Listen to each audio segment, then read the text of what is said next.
ओम विश्वानिदेव सवितरदुरितानि परासो यद्भद्रं तन्नयासो। ओम शांति शांति शांति। कल्याणानां निधानं कलिमलमथनं पावनं पावनानां पाथेयं यन्मुमुक्षौ सपदि परपदप्राप्तये प्रस्थितस्य विश्रामस्थानमेकं कविवरवचसां जीवनं सज्जनानां बीजं धर्मद्रुमस्य प्रभवतु भवतां भूतले रामनाम। यस्यांगे च विभाति भूधरसुता देवापगामस्तगे भाले बाले विधुर्गले च गरलं यस्योरसुव्यालराट् सोऽयं भूति विभूषणः सुरवरः सर्वाधिपः सर्वदा शर्वः सर्वगतः शिवः शशिनिभः श्रीशङ्करः पातु माम्। मूकं करोति वाचालं पङ्गुं लङ्घयते गिरिं यत्कृपातमहं वन्दे परमानन्दमाधवं वसुदेवसुतं देवं कंसचाणूरमर्दनं देवकी परमानन्दं कृष्णं वन्दे जगद्गुरुं। नमो ब्रह्मण्यदेवाय गोब्राह्मणहिताय च जगद्धिताय कृष्णाय गोविन्दाय नमो नमः। नारायणं नमस्कृत्य नरं चैव नरोत्तमं देवीं सरस्वतीं व्यासं ततो जयमुदीरयेत्। परम सम्माननीय बाबूजी, परम सम्माननीय श्री सरला जी, बंगाल के संस्कृत भाषा के अद्वितीय विद्वान श्री मुखोपाध्याय महोदय, गोविंद गोपाल जी, अनेक संस्थाओं के अधिकारीगण, कला मंदिर के ट्रस्ट के ट्रस्टीगण, बंधुओं और मातृशक्ति, हम सब लोग प्रातःकाल के प्रवचन में नारद भक्ति सूत्र के जिस सूत्र के संबंध में विचार कर रहे थे उसमें था यज् ज्ञात्वा मत्तो भवति, स्तब्धो भवति, आत्मा रामो भवति। इस भक्ति के क्षेत्र में अधिकार प्राप्त करने के बाद भक्ति की कृपा से, भगवान की कृपा से भक्त की कैसी स्थिति होती है उसका वर्णन इस सूत्र में किया गया था। उसे विचलित करने का कोई कितना भी प्रयत्न करे पर वो विचलित नहीं होता है, स्तब्धो भवति, कूटस्थ हो जाता है। भक्ति की परिभाषा में उसे स्तब्ध कहते हैं और वेदांत की भाषा में उसे कूटस्थ कहते हैं। जो अविचल भाव से सारी परिस्थितियों के बीच में रहकर अपने जीवन की साधना में निरंतर प्रवृत्त रहने का यत्न करता है, वह उसकी स्थिति स्तब्धो भवति, आत्मा रामो भवति। कामा रामो भवति नहीं, आत्मा रामो भवति। संसार के देहेंद्रियों को तृप्त करने वाली वस्तुओं को प्राप्त कर क्षणिक सुख का अनुभव किया जा सकता है, लेकिन उसमें निरंतर आंतरिक आनंद की अनुभूति नहीं की जा सकती। ये संसार के सभी साधकों का निश्चित रूप से अनुभव है और उस अनुभव का मुझे और आपको लाभ उठाना चाहिए। और जो आत्माराम होते हैं वो वस्तुएं मिल जाए तो बहुत प्रसन्न, न मिले तो भी बहुत प्रसन्न। कल के प्रसंग में मैंने उमा महेश्वर की एक बात कही थी और आप देखें कि आत्माराम भगवान शंकर हैं, उनके पास बहुत वस्तुएं नहीं हैं। आप में से बहुत लोगों को शिव महिम्न स्तोत्र कंठस्थ होगा, पाठ किया होगा। उसमें वर्णन करते हुए बहुत अच्छी बात कही कि उनके पास कुछ है नहीं। महोक्षः कट्वांगा परशुरजिनम भस्म फणिनः कपालम चेती तव वरद तंत्रोपकरणम। भगवान आपको जब वरदान देना होता है तो वरदान के लिए तो बहुत वस्तुएं चाहिए ना, क्योंकि लोग भिन्न भिन्न आकांक्षाएं लेकर आते हैं। कोई स्वर्ण मांगता होगा, कोई आभूषण मांगता होगा, कोई संतति मांगता होगा, कोई संपत्ति मांगता होगा, कोई पदार्थ मांगता होगा, कोई पद मांगता होगा, किसी की आकांक्षा प्रतिष्ठा की होगी। लेकिन आपके पास तो चारों तरफ ये कुछ दिखाई नहीं पड़ता है। आपके वरदान के जो उपकरण दिखाई पड़ते हैं वो तो कुछ दिखाई नहीं पड़ते। और संसार में जितने लोग दिखाई पड़ते हैं वे उपकरणों के द्वारा अपनी संसार में महिमा स्थापित करते हैं, ऐसा भी जगत में दिखाई पड़ता है। और बड़े बड़े देवता आपकी उपासना करने के बाद आपकी कृपा कटाक्ष से अपने को धन्य बनाने की मन में निरंतर कामना किया करते हैं।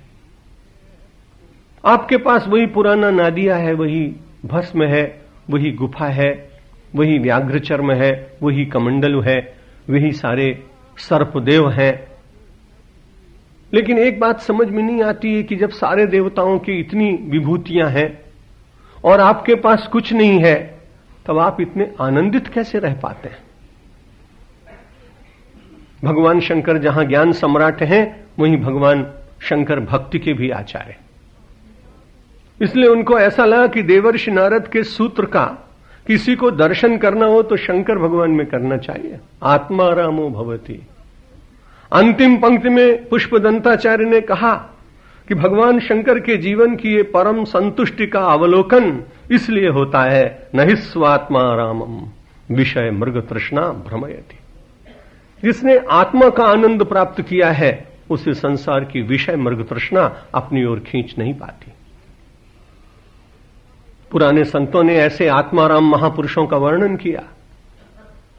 कोई वृंदावन में वर्षों जीवन व्यतीत करते, कहीं जाने की इच्छा ही नहीं होती। कोई काशी में भगवान शंकर का अभिषेक करते, रुद्राष्टाध्यायी का पाठ करते, सात्विक जीवन व्यतीत करते, उनको वहां से जाने की इच्छा ही नहीं होती। भगवान की बड़ी कृपा हुई कि 2 वर्ष पूर्व मुझे काशी में 2 स्थानों पर प्रवचन करने का अवसर आया, हिंदू विश्वविद्यालय में और संस्कृत विश्वविद्यालय में। मैंने भगवान से कभी इतनी प्रार्थना जीवन में नहीं की जितनी उस दिन की, क्योंकि वहां सारे कम से कम 100-200 डॉक्टरेट लेकर आए हुए लोग थे। मैंने भगवान शंकर के यहां प्रणाम करके कहा, महाराज मेरी लज्जा रखना, क्योंकि इतने विद्वानों के बीच में बोलना है और कहीं काशी में किरकिरी न हो जाए, ऐसी दया आप ही कर सकते हो। मैंने कभी प्रवचन से पूर्व भगवान को मनाया नहीं, इसलिए मैं पूर्ण निष्काम हूं, ऐसा कभी भी दंभ करता ही नहीं। सात्विक कामनाएं मेरे मन में भी कभी कभी जगती हैं। और बड़ी भगवान की कृपा हुई, विश्वविद्यालय के वाइस चांसलर ने मुझको पुनः 7 दिन प्रवचन करने का आमंत्रण दिया। काशी के संस्कृत विश्वविद्यालय में वेद अपौरुषेय हैं, इस पर मेरा एक प्रवचन था। और वहां के बहुत बड़े विद्वान पंडित राम प्रसाद त्रिपाठी, जिनके रोम रोम से व्याकरण के सूत्र और भाष्य प्रकट होते हैं, बड़ी कृपा करके वे भी पधारे। उनका आशीर्वाद मुझे मिला, उनकी शुभकामना मुझे मिली। मैंने कहा, महाराज आप इतने बड़े विद्वान हैं, कभी काशी छोड़कर बाहर नहीं गए? उन्होंने कहा, अरे आप जानते नहीं हैं, मेरे मन में तो एक ही निश्चय है कि मुझे जो कुछ भी मिले मैं यहीं रहकर बहुत प्रसन्न हूं। और बड़ी अच्छी बात कही कि चना चबेना गंग जल, चना चबेना गंग जल और काशी कबहु न छाड़िए विश्वनाथ दरबार। उन्होंने कहा, यह विश्वनाथ का दरबार है और इसमें साधारण सी स्थिति में रहने का अवसर मिले। चना चबेना गंग जल संतन सो व्यवहार, काशी कबहु न छाड़िए विश्वनाथ दरबार। आत्मा रामो भवति। लोगों के कितने भवन होंगे, कितनी वस्तुएं होंगी, लेकिन अपने शास्त्र में, अपने इष्ट देव में, अपनी भक्ति में बहुत ही आनंदित। दूसरे संत का दर्शन किया, बड़े ही निष्प्रिय भाव से अपनी थोड़ी सी वस्तुओं में बहुत आनंदित। उन्होंने कहा, 3 टूक कौपीन की, ओ भाजी बिनलौन, जाके रघुबर उर बसे इंद्र बापुरो कौन। उन्होंने कहा, वो इंद्र उसके सामने क्या है, कुछ नहीं। 3 ट्यूक कौपीन की, 2 वस्त्र पहनने के लिए, 1 वस्त्र ओढ़ने के लिए 3 टूक कौपीन की, और भाजी बिन लौन, और बिना नमक के भी साधारण सा भोजन, ये अगर प्राप्त हो जाए और बाकी का समय निरंतर भगवत भक्ति में, अपने इष्ट के आराधना में लगता हो, तो मुझे तो ऐसा लगता है रघुवर जाके उर बसे। जिसके हृदय में कृष्ण, राम, दुर्गा, गणपति, जिसके जो इष्ट देव हों वो निवास करते हों, तो उनके सामने अगर इंद्र भी आ जाए तो इंद्र बापुरो, राजस्थान की भाषा में उसे बेचारे के बापड़ो, बहुत बिचारा है, बिचारा। बहुत छोटा। इंद्र बापुरो कौन। भक्ति के क्षेत्र में आपको कुछ प्रारब्ध के अनुसार मिल जाए, बहुत अच्छी बात, लेकिन भक्ति का आनंद मिल जाए तो यज ज्ञात्वा मत्तो भवति, स्तब्धो भवति, आत्मारामो भवति। वो अविचल भाव से जो कुछ भी होता है उसे स्वीकार करता है। सुख और दुख की वर्षा मानव के ऊपर अवश्य होती है, उसे कोई रोक नहीं सकता, लेकिन उस वर्षा से अप्रभावित रहने की कला भक्ति है। उस वर्षा से अप्रभावित रहने का क्षत्र भक्ति है। उस वर्षा से अप्रभावित रहकर अकिंचन भाव से भी परमात्मा के चरणों में आश्रय लेते हुए अपने जीवन में एक सम्राट की दिव्य वैभव की कल्पना को परिपूर्ण करने की सामर्थ्य ऐसे दिव्य भक्त के भीतर स्वयं जग जाती। अगले सूत्र में कहा, निरोधस्तु लोक वेद व्यापार न्यासः। और उससे पूर्व के सूत्र में कहा, सा न कामयमाना निरोध रूपत्वात्। वो भक्ति कैसी है? निरोध रूपत्वात्। उसमें कुछ छोड़ना पड़ता है, उसमें कुछ संयम के अंकुश लगाने पड़ते हैं, उसमें निरोध करना पड़ता है, उसमें अपने को बांधना पड़ता है। बंधन भी कई बार मुक्ति का कारण होता है।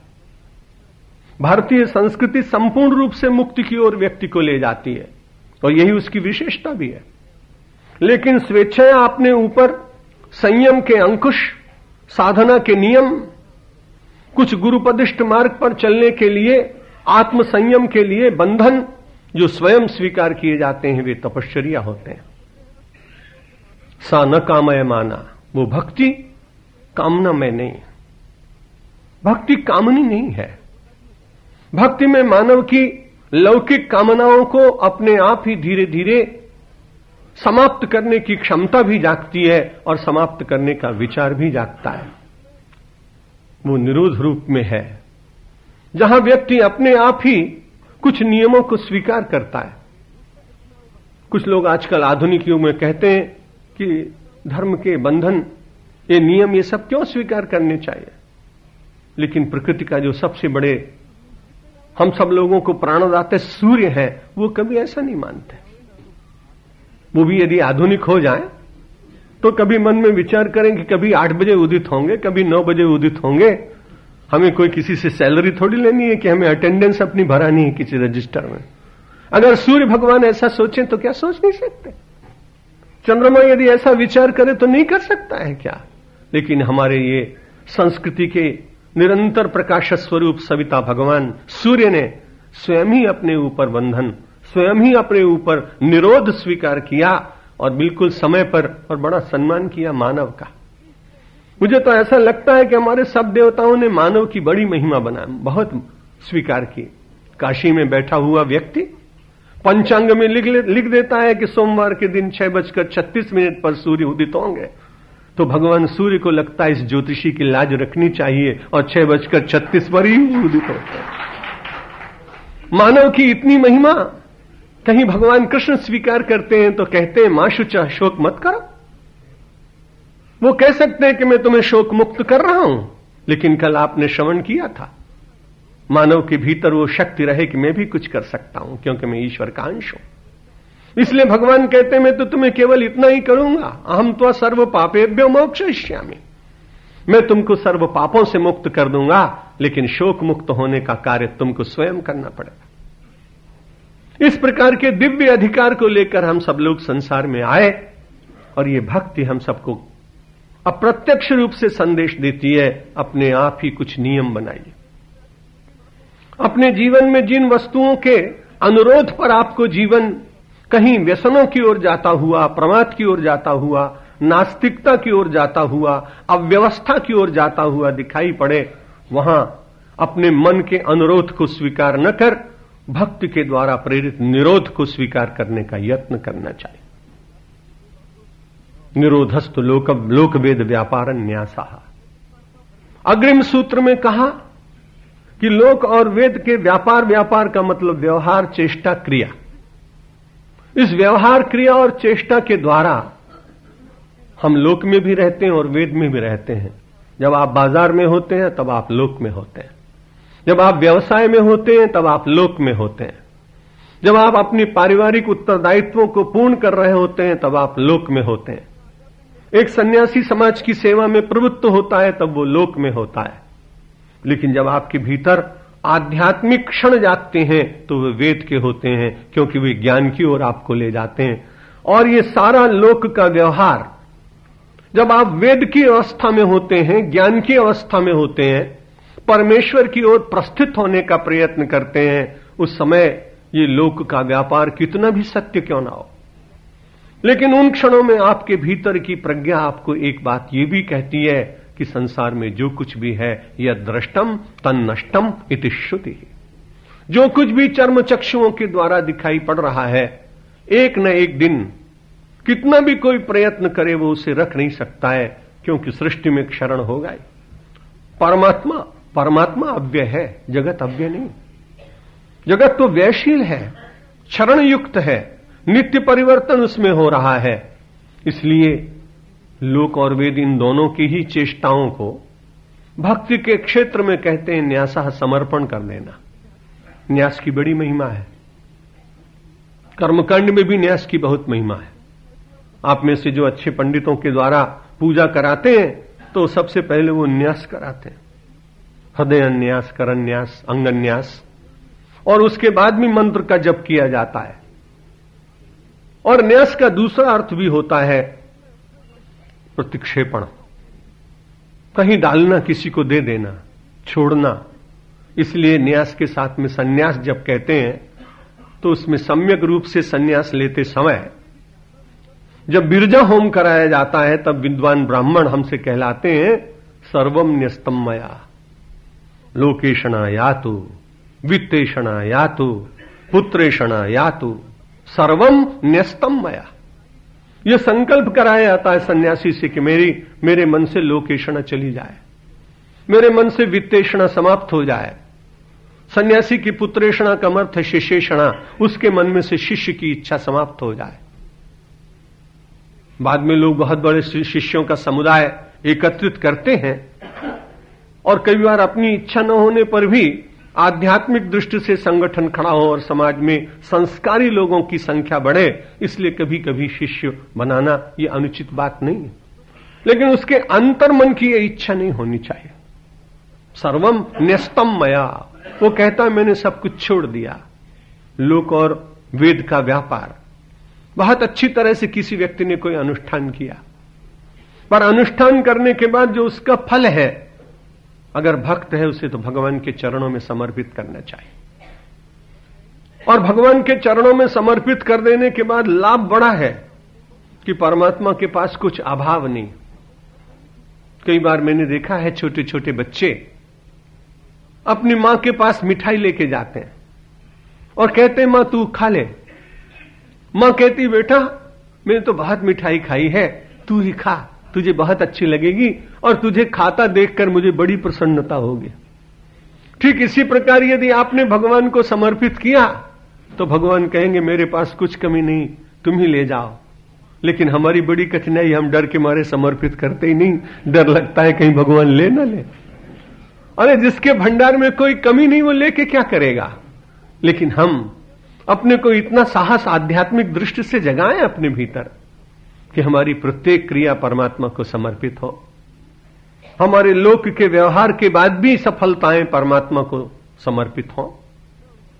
और यदि परमात्मा को सफलताएं समर्पित करने का अभ्यास पूर्ण हो जाए तो आप सच मानिए कि असफलता भी भगवान को यदि आपने समर्पित की तो भगवान के हृदय में ऐसा लगेगा कि बड़ा अच्छा साधक है, बड़ा अच्छा जिज्ञासु है, बड़ा अच्छा व्यक्ति है, इसने आज तक निरंतर अपनी सफलताओं को मेरे चरणों में समर्पित किया है। और असफलता के कारण इसके मन में जो निराशा विषाद जग रहा है, अब ये मेरा दायित्व है। भगवान स्वयं विचार करके ऐसे असफल व्यक्तियों को अचानक सफलता का मुख दर्शन कराते हैं, सफलता का वर्ण भी करा देते हैं। इसलिए निरोध क्या है, इसकी व्याख्या करते हुए नारद जी महाराज कहते हैं कि लोक वेद व्यापार न्यासः, जो हम जितना भी कुछ कर्म करते हैं। कर्म के बिना तो मनुष्य जी सकता नहीं कश्चित क्षणमपि जातु तिष्ठत्य कर्मकृत कार्यते हैवशः कर्म सर्व प्रकृति जैर गुणे। श्रीमद् भगवत गीता कहती है कि गुणों में वर्तन करने के कारण व्यक्ति को अपने अपने संस्कारों के अनुसार कर्म प्रवृत्त तो होना ही पड़ेगा। कर्म से रहित होना बहुत कठिन है। और यदि हम जबरदस्ती कहीं अपने को किसी कमरे में बंद कर दें और ऐसा माने कि हम कर्म नहीं करेंगे, तो हमारा शरीर कर्म नहीं करेगा, लेकिन अपने भीतर विराजमान एक है। आप जानते ही होंगे मनीराम, वो बहुत तंग करते हैं, इसलिए मनीराम फिर आपको कहां मानेंगे, कर्म तो करना ही पड़ेगा। मन नहीं मानेगा, तन को यदि आप बांधकर भी डाल दें पर मन नहीं मानेगा, इसलिए फिर वो मिथ्याचार हो जाएगा। इसलिए व्यक्ति को सात्विक कर्म करना चाहिए। कर्म करने के बाद केवल इतना ही है, कर्म करने के बाद उसे न्यास का ध्यान रखना है, उसे भगवान के चरणों में समर्पित करने का बार बार अभ्यास करना चाहिए। और जहां समर्पण किया जाता है, आप लोक में देखते हैं, वो कई गुना व्यक्ति को मिल जाता है। इस लोक और वेद के व्यवहार का न्यास, लोक में व्यवहार का न्यास यदि देखना हो तो मुझे आपको किसी किसान के पास जाना चाहिए। वो बहुत मेहनत करके, बहुत परिश्रम करके अपने खेत को तैयार करता है, और खेत को तैयार करने के बाद उसमें बीज का न्यास करता है, फिर बड़ा निश्चिंत होता है। परमात्मा के ऊपर ही ज्यादातर कृषक का विश्वास होता है, क्योंकि प्रकृति कब परिवर्तित होगी इसे वो जानता नहीं।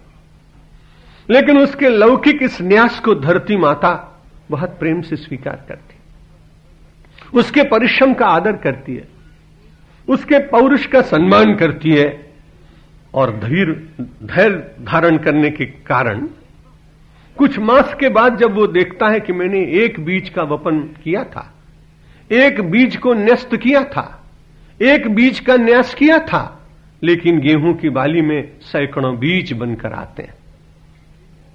बहुत अच्छा है कि व्यक्ति निष्काम कर्म करे, लेकिन जगत में रहते हुए यदि निष्काम कर्म करने की क्षमता प्राप्त नहीं होती, तो इतना अवश्य करना चाहिए, कर्म और कर्म के फल को मानसिक रूप से परमात्मा के चरणों में न्यस्त करना, समर्पित करना, जिसकी वस्तु उसी को दे देना, यही न्यास है। आप अहंकार पूर्वक, मैं अहंकार पूर्वक कहूं कि विद्या मेरी है, ज्ञान मेरा है, ये मेरी मूढ़ता है। कोई व्यक्ति ये कहे कि मेरी सफलताएं मेरे परिश्रम का परिणाम है, तो आपकी तरह से बहुत लोग दुनिया में परिश्रम करते हैं, उनको सफलताएं क्यों नहीं मिलती? इसलिए सफलता, योग्यता, प्रतिभा, ये सब किसी की देन है, और वो किसकी देन है? वो परमात्मा की देन है।